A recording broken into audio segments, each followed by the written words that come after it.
So hello students, I welcome you to this class. So here let us discuss these main features in detail. Okay. So first one, the mirror of high society. So this feature of restoration comedy, as I have already told you, actually it reflected the habits and manners of upper middle class and the aristocrats. So ಇಲ್ಲಿ ಏನಾಗ್ತೈತಪ್ಪ ಅಂತಂದ್ರೆ ಇಂಗ್ಲೆಂಡಿನ ಆ ಕಾಲದಲ್ಲಿದ್ದ ಇಂಗ್ಲೆಂಡ್ನಲ್ಲಿ ಇದ್ದಂಥ ಈ upper middle class, okay, ಈ ಮಧ್ಯಮ ವರ್ಗ ಮತ್ತು ಆರಿಸ್ಟೋಕ್ರಾಟ್ಸ್, ಶ್ರೀಮಂತ ವರ್ಗದ ಜನರಲ್ಲಿ ಇದ್ದಂಥ ಕೆಲವು ಹ್ಯಾಬಿಟ್ಸ್ಗಳನ್ನು, ಅವರ ಕೆಲವು ಮ್ಯಾನರ್ಸ್ಗಳನ್ನು ಇದು ತೋರಿಸುವಂಥ ಒಂದು ಕಾಮಿಡಿ ಆಗಿತ್ತು. ಓಕೆ, ಅದರ ಮೇಲೆ ಅವಲಂಬಿತವಾಗಿದ್ದಂಥ ಒಂದು ಕಾಮಿಡಿ ಆಗಿತ್ತು. ಅದನ್ನು ಪ್ರಸಾರ ಜಾಸ್ತಿ ಮಾಡ್ತಾ ಇತ್ತು. Okay, it focuses on their voices, intrigues and glamour. So ಅವರ ಕಾಲದಲ್ಲಿ ಆ ಫ್ಯಾಷನೇಬಲ್ ಜೀವನ ಹೆಂಗಿತ್ತು, ಆ ಒಂದು ಗ್ಲ್ಯಾಮರ್ ಹೆಂಗಿತ್ತು, ಆ್ಯಂಡ್ ಅವರ ಈಗ ಆ ಒಂದು ಕೋರ್ಟ್ನಲ್ಲಿ ಆಗಲಿ ಅಥವಾ ಒಂದು ಶ್ರೀಮಂತ ಮನೆತನಗಳಲ್ಲಿ ನಡೆಯುವಂಥ ಒಳಸಂಚುಗಳು, ಆಮೇಲೆ ಅಲ್ಲಿ ನಡೆಯುವಂಥ ಕೆಲವು ಪ್ಲ್ಯಾನ್ಸ್ಗಳು, ಆಮೇಲೆ ಅಲ್ಲಿದ್ದಂಥ ಕೆಲವು ಕೆಟ್ಟ ಗುಣಗಳನ್ನೆಲ್ಲ ಇದು ಜಾಸ್ತಿ ಈ ರೆಸ್ಟೋರೇಷನ್ ಕಾಮಿಡಿ ಪ್ರಸಾರ ಮಾಡ್ತಾಯಿತ್ತು. Next, depiction of town based life. Okay, so it dealt with the social elite and were town based. The setting was usually London or Bath or some other fashionable resort. ಈಗ ಹೆಂಗಿತ್ತಪ್ಪ ಅಂತಂದ್ರೆ it was not country based, ಅಂದರೆ ಅಲ್ಲಿದ್ದಂಥ ಈ ಹಳ್ಳಿಗಾಡಿನ ಜನ ಆಗಲಿ ಅಥವಾ ಸಾಮಾನ್ಯ ಜನರ ಮೇಲೆ ಜಾಸ್ತಿ ಕೇಂದ್ರೀಕೃತವಾಗಿರಲಿಲ್ಲ.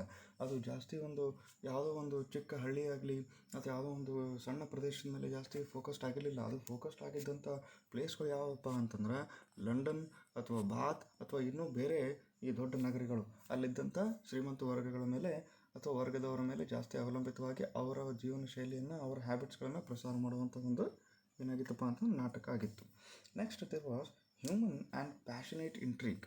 ಓಕೆ, ಸೊ ಇನ್ನೊಂದು ಏನಪ್ಪ ಅಂತಂದ್ರೆ what actually the idea here is the restoration comedy deals with intrigues in love and marriage, adultery, follies and vices. Social hypocrisy was exposed. Okay, so restoration comedy it mainly dealt with intrigues in love and marriage. For example, ಈ love ಅಥವಾ ಪ್ರೀತಿ, ಪ್ರೇಮ ಹಾಗೂ marriage, ವಿವಾಹಕ್ಕೆ ಸಂಬಂಧಪಟ್ಟಂಥ ಈ ಒಳಸಂಚುಗಳು ಮತ್ತು plans. For example, ಇಬ್ಬರು lovers ಇರ್ತಾರೆ. ಆ ಇಬ್ಬರು ಲವರ್ಸು ಮ್ಯಾರೇಜ್ ಆಗಬೇಕಾದಾಗ ಏನೇನು ಪ್ಲ್ಯಾನ್ ಮಾಡ್ತಾಯಿದ್ರು, ಏನೇನು ಒಳಸಂಚು ಮಾಡ್ತಾಯಿದ್ರು, ಆಮೇಲೆ ಇನ್ನೂ ಕೆಲವರು ಏನು ಮಾಡ್ತಾರೆ, ಆ ಒಂದು ಪ್ರೀತಿ ಮಾಡುವಂಥ ವ್ಯಕ್ತಿಗಳನ್ನು ಅಥವಾ ಆ ಲವರ್ಸ್ಗಳನ್ನು ಬೇರ್ಪಡಿಸೋದಕ್ಕೆ ಅವ್ರು ಮಾಡುವಂಥ ಒಳಸಂಚುಗಳು, ಇದನ್ನೆಲ್ಲವನ್ನು ರೆಸ್ಟೋರೇಷನ್ ಕಾಮಿಡಿ ಫೋಕಸ್ ಮಾಡ್ತಾಯಿತ್ತು. ಆಮೇಲೆ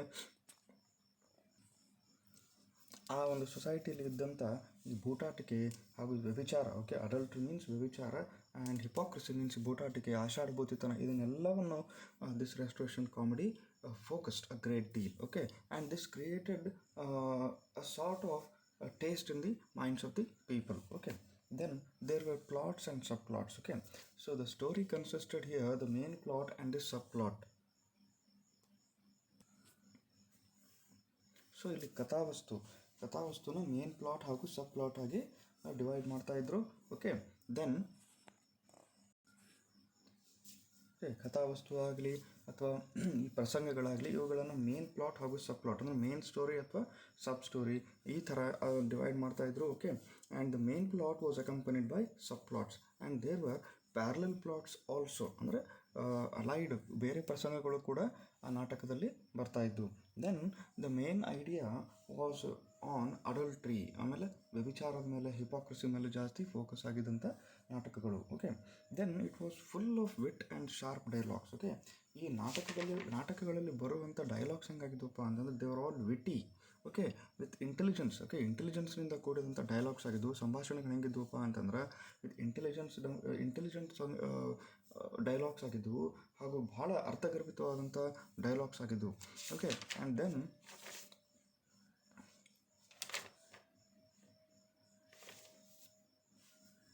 ಸ್ಟೀರಿಯೋಟೈಪ್ ಕ್ಯಾರೆಕ್ಟರ್ಸ್. ಓಕೆ, ಸೊ ಈ ಸ್ಟೀರಿಯೋಟೈಪ್ ಅಪ್ಪ ಅಂತಂದ್ರೆ ಏನು, ಇದ್ದಂತ ಗ್ರಹಿಸೋದು. Okay, it is a conventional opinion ಅಂದ್ಕೊಳ್ಳೋಣ. ಓಕೆ, ಒಂದು ಪಾರಂಪರಿಕವಾಗಿ ಬಂದಂಥ ಒಂದು ಒಪಿನಿಯನ್ ಅಂದ್ಕೊಳ್ಳೋಣ ಅಥವಾ ಒಂದು ಪಡಿ ಹಚ್ಚುತ್ತರ. Okay, here actually when you come to stereotype characters, the characters usually have descriptive names. Okay, the characters the characters in the drama, okay, usually have descriptive names. ಅಂದರೆ ಬಹಳ ಆ ಒಂದು ಕ್ಯಾರೆಕ್ಟರ್ನ ವಿವರ ಕೊಡುವಂಥದ್ದು, ತುಂಬ ವಿವರಣೆ ಏನು ಅದರ ಬಗ್ಗೆ ಜಾಸ್ತಿ ಡೆಫಿನೇಷನ್ ಆಗಿ ಕೊಡುವಂಥದ್ದು ಅಥವಾ ಬಹಳ ವಿವರಗಳನ್ನು ನೀಡುವಂಥ ನೇಮ್ಸ್ ಆಗಿದ್ದು. For example, they are sexually for example ಅಲ್ಲಿ ಯಾವ ರೀತಿ ಬರ್ತಿದ್ವಪ್ಪ ಅಂದರೆ, they are sexually frustrated widow's, ಅಂದರೆ ಅವರು ವಿಡೋಸ್ಗಳಾಗಿದ್ದರು, ಆಮೇಲೆ ಸೆಕ್ಷುಲಿ ಫ್ರಸ್ಟ್ರೇಟೆಡ್ ಆಗಿದ್ರು. ಇವಲ್ಲಿ ವಿಡೋ ಅಂತ ಬಂತಪ್ಪ ಅಂತಂದ್ರೆ ಏನು, ಅದ್ರ ಜೊತೆ ಸೆಕ್ಷುಲಿ ಫ್ರಸ್ಟ್ರೇಟೆಡ್ ಇದ್ದರು ಅನ್ನೋ ರೀತಿ. ಆಮೇಲೆ ಬಾರ್ಡ್ಸ್ ಅಂತೇಳಿ, and then country squires and fops. Then these women characters were bold and independent. ಇಲ್ಲಿ ಬಂದಂಥ ಏನು ಲೇಡೀಸ್ ಕ್ಯಾರೆಕ್ಟರ್ಸ್ ಏನಿರ್ತಿದ್ದಿಲ್ಲ, ಹೆಣ್ಮಕ್ಳ ಕ್ಯಾರೆಕ್ಟರ್ಸ್ ಏನಿರ್ತಿದ್ರು, they were all bold and independent. Okay, then marriage and sexual licentiousness.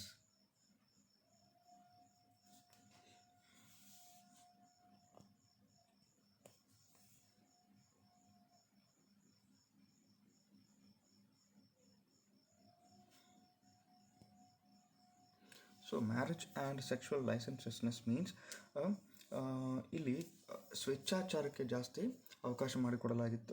ಅಂದರೆ ಸ್ವೇಚ್ಛಾಚಾರವಿತ್ತು ಆ ಸೊಸೈಟಿಯಲ್ಲಿ. ಹೆಂಗಿತ್ತಪ್ಪ ಅಂತಂದ್ರೆ, ದೇರ್ ವಾಸ್ ಸೆಕ್ಷುವಲ್ ಲೈಸೆನ್ಸ್ನೆಸ್, ಲಂಪಟತನದಿಂದ ಕೂಡಿತ್ತು. ಕಾಮುಕತೆ ಎಲ್ಲ ಕಡೆ ಭಾಳ ಜಾಸ್ತಿ ಪ್ರಸಿದ್ಧವಾಗಿತ್ತು. And then marriage was ridiculed. Okay, marriage was ridiculed. ಮ್ಯಾರೇಜನ್ನು ಹೀಯಾಳಿಸಿ ನೋಡುವಂಥ ಒಂದು ಪ್ರವೃತ್ತಿ ಜನರಲ್ಲಿ ಬೆಳೆದು ಬಂದಿತ್ತು. It called marriage as a boring and restrictive system. So ಮ್ಯಾರೇಜನ್ನು ಏನಂತ ಅವ್ರು ವ್ಯಾಖ್ಯಾನ ಕೊಡ್ತಿದ್ರಪ್ಪ ಅಂದರೆ, it's boring and restrictive system. Okay, so marriage was not approved of. Marriage ಅಂದರೆ ಏನೋ ಒಂದು ಯಾವುದನ್ನು ನಾವು ನಿರ್ಬಂಧ ಮಾಡಿರ್ತೀವಿ ಅಥವಾ ನಿರ್ಬಂಧಿತ ವಸ್ತು ಏನೋ ಆ ಥರ ನೋಡಲಾಗ್ತಿತ್ತು. Okay, and many scenes of the drama focused on sexual licentiousness. ಅಂದರೆ ಭಾಳಷ್ಟು ಸೀನ್ಗಳು ನಾಟಕಗಳಲ್ಲಿ ಬರುವಂಥ ಭಾಳಷ್ಟು ಸೀನ್ಗಳು ಹೆಂಗಿದ್ವಪ್ಪ ಅಂತಂದ್ರೆ, ಸೆಕ್ಷುವಲ್ ಲೈಸೆನ್ಷಿಯಸ್ನೆಸ್ ಮೇಲೆ ಜಾಸ್ತಿ ಫೋಕಸ್ಡ್ ಆಗ್ತದೆ. ಅಂದರೆ ಸ್ವೇಚ್ಛಾಚಾರಿಕೆ, ಬೂಟಾಟಿಕೆ, ಆಮೇಲೆ ಕಾಮುಕತನ, ಆಮೇಲೆ ಈ ಕಾಮುಕತೆ, ಲಂಪಟತನ, ಓಕೆ, ಇದರ ಮೇಲೆ ಜಾಸ್ತಿ ಏನು ಮಾಡ್ತಿತ್ತಪ್ಪ ಅಂತಂದ್ರೆ ಫೋಕಸ್ಡ್ ಆಗ್ತಾಯಿದ್ದು. Then realistic representation of life. So here the restoration comedy or the restoration drama, it focused on the real life style of London. Okay, very realistically, ಭಾಳ ನೈಜತೆಯಿಂದ ಲಂಡನ್ನ ಸೊಸೈಟಿ ಹೆಂಗಿತ್ತು, ಅಲ್ಲಿದ್ದಂಥ ಜನ ಹೆಂಗಿದ್ರು ಆವಾಗಿನ ಕಾಲದಲ್ಲಿ, ಎಷ್ಟೊಂದು ಫ್ಯಾಷನಬಲ್ ಆಗಿದ್ದರು, ಆಮೇಲೆ ಜಾಸ್ತಿ ಅವರು ಈ ಲಂಪಟತನಕ್ಕೆ ಶರಣಾಗಿದ್ದರು, ಆಮೇಲೆ ಅಲ್ಲಿ ಕೆಟ್ಟ ಒಂದು ಪ್ರವೃತ್ತಿಗಳು ಹೇಗೆ ಬಂದಿದ್ದವು ಅದನ್ನೆಲ್ಲ ಈ ನಾಟಕ ಫೋಕಸ್ ಮಾಡ್ತದೆ. Then mild satire and set scenes. So here you could find mild satire. Okay, ವಿಡಂಬನೆ ಸಿಗ್ತಿತ್ತು. ಓಕೆ, ಈ ನಾಟಕದಲ್ಲಿ ಭಾಳಷ್ಟು ವಿಡಂಬನಾತ್ಮಕವಾದಂಥ ಡೈಲಾಗ್ ಸಿಗ್ತಿದ್ವು. ಆಮೇಲೆ ಈ ನಾಟಕನೇ ಒಂದು ಥರ ವಿಡಂಬನೆ ಇತ್ತು. ಓಕೆ, ಆಮೇಲೆ actually the plays had proviso scenes. Okay, ಈ ಪ್ರಾವಿಸೋ ಸೀನ್ಸ್ಗಳು ಈ ಪ್ಲೇಸ್ನಲ್ಲಿ ಭಾಳ ಏನಿತ್ತಪ್ಪ ಅಂತಂದ್ರೆ ಕಾಮನ್ ಇತ್ತು.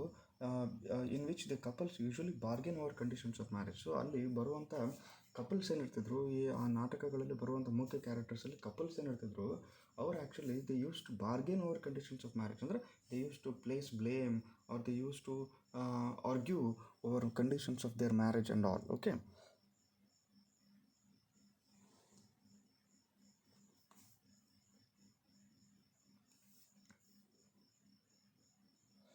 then there was male-female rivalry and gossip. Okay, there were male-female rivalry and gossip.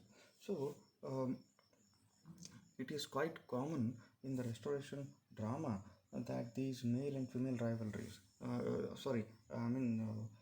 that there was an abundance of male and female rivalries in the comedies. Okay, then female actresses were introduced. I mean, here you can notice that female actresses were introduced. Okay, till date there was no introduction of female actresses, but now we can see that female actresses were also introduced. And then earlier males used to perform female roles. Here you can notice that earlier males are actually they used to perform female roles, but ಈಗ ಹೆಣ್ಣು ಮಕ್ಕಳನ್ನ ಅಥವಾ lady ಆ್ಯಕ್ಟ್ರೆಸಸ್ಗಳನ್ನು ಇಲ್ಲಿ ಏನು ಮಾಡಿದ್ರಪ್ಪ ಅಂದರೆ introduce ಮಾಡಿದರು.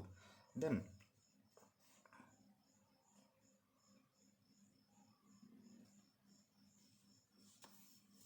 and so here when it comes to the major writers of restoration comedy, you can see that it actually originated from France with Molière's Les Précieux Ridicules. Okay, so ಇಲ್ಲೇನಾಗ್ತಿತ್ತಪ್ಪ ಅಂದರೆ, ಈ ಮುಖ್ಯವಾಗಿ restoration comedy ಯಾವುದರಿಂದ ಜಾಸ್ತಿ ಪ್ರಭಾವ ಆಗಿತ್ತು ಅಂತಂದರೆ,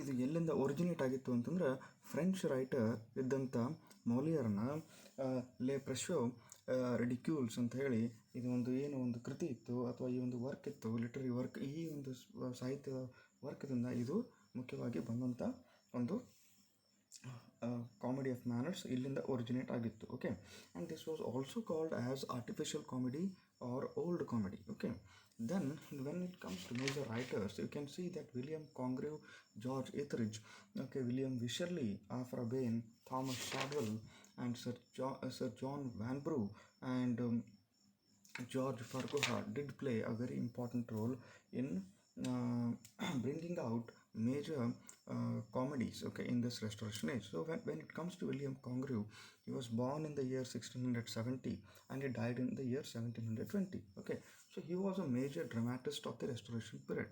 Okay, when it comes to William Congreve, we can consider him as one of the major writer dramatist of restoration period. So restoration ಯುಗದ ಒಬ್ಬ ಮೇಜರ್ ನಾಟಕಕಾರ. ಓಕೆ, ಇವನು ಬರೆದಂಥ ಒಂದು ಪ್ರಮುಖ ವರ್ಕ್ ಯಾವುದಪ್ಪ ಅಂತಂದ್ರೆ the way of the world. Okay, the way of the world is a famous work.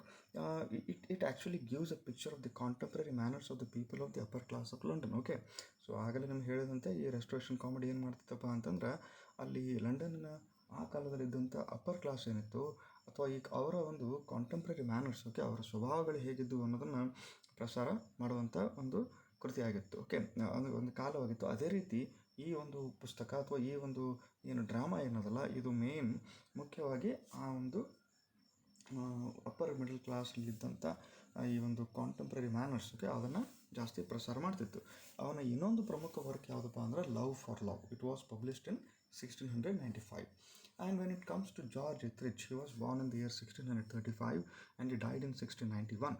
Okay, and actually his importance lies in the fact that he introduced a new variety of wit in his place. Okay, ಒಂದು ಹೊಸ ರೀತಿಯ with, okay, ಹೊಸ ರೀತಿಯ ಇಂಟೆಲಿಜೆನ್ಸನ್ನು ಹೊಸ ರೀತಿಯ ಇಂಟೆಲಿಜೆನ್ಸ್ಗಳನ್ನು, ಹೊಸ ರೀತಿಯ ಒಂದು ಹಾಸ್ಯ ಪ್ರವೃತ್ತಿಯ ಡೈಲಾಗ್ಸ್ಗಳನ್ನು ಇವನು ಬರೆಯೋದಕ್ಕೆ ಶುರು ಮಾಡಿದ. ಓಕೆ, ಸೊ ಇವನು ಮುಖ್ಯವಾಗಿ ಇಂಪಾರ್ಟೆಂಟ್ ವರ್ಕ್ಸ್ ಯಾವುದಪ್ಪ ಅಂತಂದರೆ the comical revenge or love in a tub. Okay, and she would if she could and the man of mode.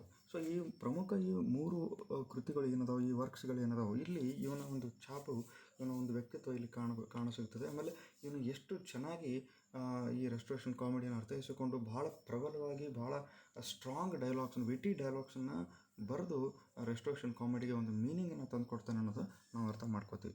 And then when it comes to William Wycherley, you can see that he was born in the year 1640 and he died in 1715. Okay, and he too was one of the masters of the comedy of repartee. ಅಂದರೆ ರಿಪಾರ್ಟಿ ಅಂದರೆ word play. Okay, ಈ word ಪ್ಲೇದಲ್ಲಿ ಇವನು ಭಾಳ ಏನಿದಪ್ಪ ಅಂತಂದ್ರೆ ಭಾಳ ಪ್ರತಿಭಾಶಾಲಿ ಇವನು ಆಗಿದ್ದ ಇವನು. ಓಕೆ, ದೆನ್ ಇವನು ಇಂಪಾರ್ಟೆಂಟ್ ವರ್ಕ್ಸ್ ಯಾವುದಪ್ಪ ಅಂತಂದ್ರೆ the country wife and the plane dealer. Okay, the country wife and the plain dealer are his major important works. Then comes Afra Bain. Okay, Afra Bain she is born in the year 1640 and she died in 1689, and she was one of the first professional women writers. Okay, ಇವಳು first professional women ರೈಟರ್ಸ್ಗಳಲ್ಲಿ ಇವಳು ಕೂಡ ಒಬ್ಬಳು. Okay, ಭಾಳ variety ಬಗ್ಗೆ, ಭಾಳ ಸಾಹಿತ್ಯದ ಪ್ರಕಾರಗಳ ಬಗ್ಗೆ ಅದರ ಮೇಲೆ ಇವಳು ಮತ್ತು ಬರೆದು ತನ್ನ ಛಾಪನ್ನು ಮೂಡಿಸಿದಂಥ ಒಬ್ಬ lady. Okay, she wrote across different genres. Okay, her famous works are Oroonoko. Okay, Oroonoko it deals with slavery and her other works are the rover, the forced marriage, okay, the Dutch lover, the town fop, the young king and the emperor of the moon. Okay, these are her other famous works. So now comes Thomas Shadwell. So he was a famous author. Thomas Shadwell was also a famous author, and he too has contributed enormously to the concept of restoration comedy, and because of his sharp dialogues and witty dialogues and all, and his deep insight into this restoration society, he could produce some major works like Ipsum Wells, the Squire of Alsatia, and the sullen lovers or the impertinents. Okay, so these are his major works. And sir, in the same line comes Sir John Vanbrugh of 1600. He was born in the year 1676, 1664, and he died in the year 1726. And he too wrote the major works, okay, the relapse and the provoked wife. Okay, and then comes the Irish dramatist George Farquhar, who was born in the year 1677 and he died in the year 1707. Okay, and his important works are, okay, Love and a Bottle, The Constant Couple, The Inconstant, The Recruiting Officer, and The Book's Stratagem. Okay, here it was written in the in the year 1707. So these major dramatic writers actually they have in a way contributed enormously to this restoration literature. Okay, and these people were successful in portraying the ideas and ideals and their manners, okay, and the manners of the restoration age. Okay, so this is the idea which is related to restoration comedy. And now comes restoration tragedy, which is also known as heroic tragedy. Okay, so um, this restoration tragedy, okay, it occupies a place of prime importance in the history of English literature. So English ಸಾಹಿತ್ಯದಲ್ಲಿ ಏನಾದರೂ ಈ restoration ಟ್ರಾಜಿಡಿಯನ್ನು ನಾವು ಗಣನೆಗೆ ತಗೊಂಡ್ರೆ ನಮಗೆ ಒಂದೇನು ಅರ್ಥ ಆಗ್ತದಪ್ಪ ಅಂತಂದ್ರೆ ಇದು ಒಂದು ಪ್ರಮುಖ ಒಂದು ಸಾಹಿತ್ಯದ ಒಂದು ಪ್ರಕಾರವಾಗಿತ್ತು. ಓಕೆ, ಆಮೇಲೆ ಇದು ಒಂದು ಜನರಲ್ಲಿ ಬಹಳ ಪ್ರಸಿದ್ಧವಾದಂಥ ಒಂದು ಸಾಹಿತ್ಯದ ಪ್ರಕಾರ. Okay, and then it actually dealt with the themes of epic magnitude. Okay, so the major concept, okay, the major feature of this restoration tragedy or the heroic tragedy was that it focused on the theme of epic magnitude. Okay, ಬಹಳ ಒಂದು ಬೃಹತ್ ಪ್ರಮಾಣದಲ್ಲಿ ಈ ಮಹಾಕಾವ್ಯಗಳ ಶೈಲಿಯಲ್ಲಿ ಇದು ಒಂದು ಕೆಲವು ವಿಷಯಗಳನ್ನು ಬಹಳ ಚೆನ್ನಾಗಿ ಪ್ರಸಾರ ಮಾಡ್ತಾ ಇತ್ತು. Okay, the purpose of restoration tragedy was to inculcate or teach virtues in the shape of bravery and conjugal love. Okay, ಈ ವೈವಾಹಿಕ ಜೀವನದಲ್ಲಿ ಆಮೇಲೆ ಬರುವಂಥ ಸದ್ಗುಣಗಳ ಬಗ್ಗೆ ಜಾಸ್ತಿ ಫೋಕಸ್ ಮಾಡೋದು, ಆಮೇಲೆ ಒಳ್ಳೆಯ ವಿಷಯಗಳನ್ನು ಈ ಒಂದು ನಾಟಕದ ಮುಖಾಂತರ ಹೇಳೋದಾಗಲಿ, ಈ ಕೆಲಸವನ್ನು ಯಾವ್ದು ಮಾಡ್ತಿತ್ತಪ್ಪ ಅಂದರೆ restoration tragedy. Okay, the main ಇದರ ಮುಖ್ಯವಾಗಿ ಕೆಲಸ ಇದಂತ ಜನರಲಿ ಏನಪ್ಪ ಅಂತಂದರೆ ಜನರಲ್ಲಿ ಸದ್ಗುಣಗಳನ್ನು ಬಳಸೋದು, ಆಮೇಲೆ ಆ ಸದ್ಗುಣಗಳ ಬಗ್ಗೆ ಜಾಸ್ತಿ ಫೋಕಸ್ ಆಗಿ ನಾಟಕವನ್ನು ಇದು generally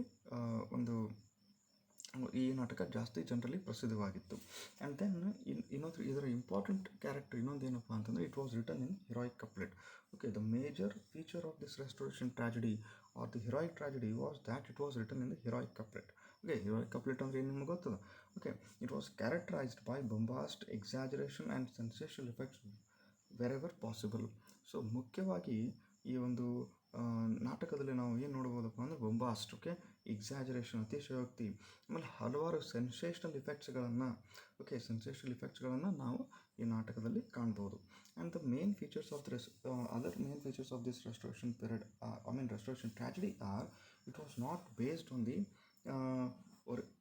the observations of life. Okay, it was not totally based on the observations of life. Okay, it generally focused on the major upper class of the society, and then there was no realistic characterization.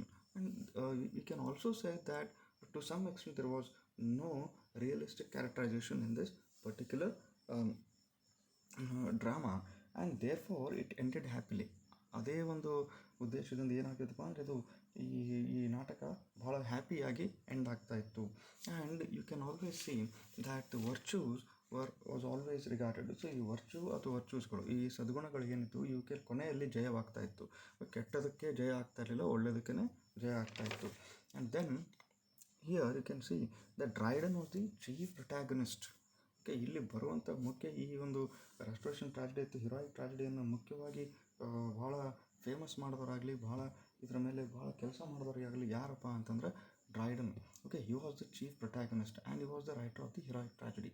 And then under his leadership you can see that the heroic tragedy dominated the stage from 1660 to 1678. So ಡ್ರೈಡನ ಒಂದು ಆಡಳಿತದಲ್ಲಿ ಅಂತ ಅನ್ಬೋದು, ಅಥವಾ ಅವನ ಲೀಡರ್ಶಿಪ್ನಲ್ಲಿ ಏನಾಗ್ತೈತಪ್ಪ ಅಂತಂದ್ರೆ ಈ entire drama ಇದೇನು ಹಿರಾಯಿಕ್ ಟ್ರಾಜಿಡಿ ಇತ್ತು, it it dominated the whole stage from 1660 to 1678.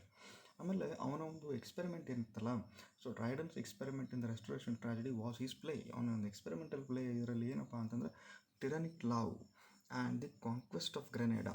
Okay, ಇವನು ಒಂದು ಎಕ್ಸ್ಪೆರಿಮೆಂಟಲ್ ಪ್ಲೇಸ್ ಇವೆರಡು. ಸೊ ಇವನು ಇದರಲ್ಲಿ ಭಾಳ ಯಶಸ್ವಿ ಆಗ್ತಾನೆ ಎರಡು ನಾಟಕಗಳಲ್ಲಿ. ಓಕೆ, ಆಮೇಲೆ then even though he was criticized by the critics, okay, even though he was criticized by the critics, none could actually belittle him. ಭಾಳ ಕಡಿಮೆ ಜನ ಅವನನ್ನು belittle ಮಾಡುವಂಥವ್ರು. Okay, he was one of the best writers. And then however there was a change in the attitude of Dryden also. His changed attitude can be seen in his next plays, Aurangzeb and All for Love. Okay, ಇದೇ ಒಂದು ಇವನ ಏನು ಒಂದು attitude ಏನಿತ್ತಲ್ಲ, ಇದು ಮುಂದೆ ಇವನು ಬರುವಂಥ ಕೆಲವು ನಾಟಕಗಳಲ್ಲಿ ಸ್ವಲ್ಪ ಚೇಂಜ್ ಆಗಿದ್ದ ಹಾಗೆ ಕಾಣ್ಬೋದು. ಆ ನಾಟಕಗಳು ಯಾವಪ್ಪ ಅಂತಂದರೆ Aurangzeb and all for love. So this was the idea behind restoration comedy and the heroic tragedy. Okay, so thank you very much.